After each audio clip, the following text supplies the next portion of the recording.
Hi, இன்றைக்கி எங்கே கிளம்பிட்டோம் அப்படின்னு பார்த்தீங்கன்னா, காய்கறி மார்க்கெட்டுக்கு தான். இங்கே வந்து வீக்லி சந்தையில் தான் காய்கறியெல்லாம் வாங்குவேன். ஸோ எப்பவும் போல் கிளம்பியாச்சு காய்கறி மார்க்கெட்டுக்கு. இது 5:30க்கு மேலே தான் ஆரம்பிக்குங்கிறனால நம்ம போகும்போது ஒரு 6:30 7 இருக்கும். போகும்போதே வடை பஜ்ஜி கடை பார்த்தோன்னே எனக்கு டெம்ட் ஆயிடுச்சு.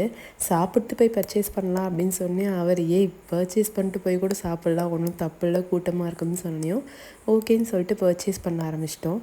பாப்பா உருளைக்கிழங்கு கிட்ட நின்றுட்டு நான் எடுத்து போடுறதெல்லாம் பார்த்துட்டு அவளும் எடுத்து போட்டுட்டு இருந்தா.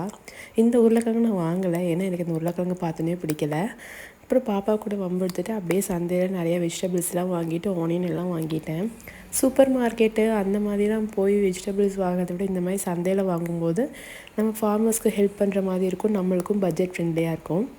ஆனியன், கேரட்டு, பீன்ஸு, கத்திரிக்காய், இவ்வளோ கத்திரிக்காய் பார்த்திங்கன்னா 20 ரூபீஸ்க்கு கொடுத்தாங்க. ஸ்டோர் பண்ணி தான் செய்கிறோம், இருந்தாலும் என்ன பண்ணுறது, பூசணிக்காய், அரசாணிக்காயெல்லாம் வாங்கிட்டு வந்திருந்தேன். பாவக்காய் எல்லாமே 20 ரூபீஸ்ன்னு சொல்லியிருந்தாங்க. பூண்டு வீட்டில் தீர்ந்து போச்சு, அதுவும் கொஞ்சம் வாங்கிட்டு வந்திருந்தேன். இந்த மாதிரி எல்லாத்தையும் வாங்கிட்டு வந்தேன் சந்தையிலேருந்து. நீங்கள் வெஜிடபிள்ஸில் எங்கே வாங்குவீங்க அப்படின்னு மறக்காமல் கமெண்ட்டில் சொல்லுங்கள். நெக்ஸ்ட் வீடியோவில் பார்க்கலாம்.